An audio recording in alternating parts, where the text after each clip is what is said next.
लोकसभा चुनावों में आज चौथे चरण का मतदान समाप्त हो गया। सोमवार को 10 राज्यों की 96 सीटों पर वोटिंग कराई गई। इसके साथ ही अब 380 सीटों पर वोटिंग का काम पूरा हो गया है और 163 सीटों पर मतदान बचा है, जहां 3 चरणों में वोटिंग कराई जाएगी। तो आज कहां कितना हुआ मतदान और दिन भर में मतदान के दौरान कैसी रही हलचल, जानने के लिए देखिए ये रिपोर्ट।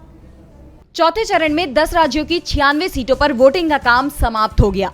वोटिंग के दौरान पश्चिम बंगाल में टीएमसी कार्यकर्ताओं की कांग्रेस, सीपीएम और बीजेपी के कार्यकर्ताओं के साथ कई स्थानों पर टकराव की खबरें आई।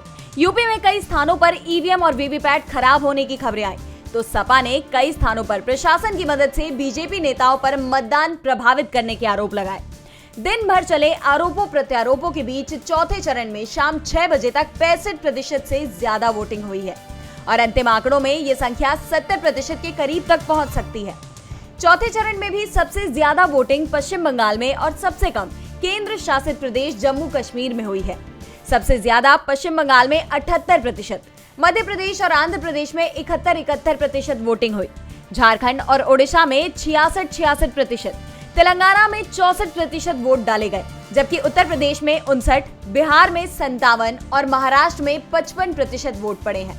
जम्मू कश्मीर की श्रीनगर सीट पर 36% वोटिंग हुई। आज हुई वोटिंग के बाद सपा चीफ अखिलेश यादव, कांग्रेस सांसद अधीर रंजन चौधरी, केंद्रीय मंत्री गिरिराज सिंह, बीजेपी नेता अजय मिश्रा टेनी, केंद्रीय मंत्री अर्जुन मुंडा, एआईएमआईएम प्रमुख असदुद्दीन ओवैसी, टीएमसी की महुआ मोइत्रा, कीर्ति आजाद, शत्रुघ्न सिन्हा की किस्मत ईवीएम में बंद हो गई है। चौथे चरण की वोटिंग के बाद इंडिया गठबंधन की तरफ से बड़ी जीत का दावा किया गया है।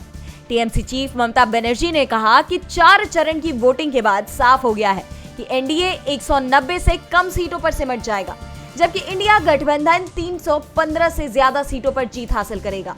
डीबी लाइव की रिपोर्ट।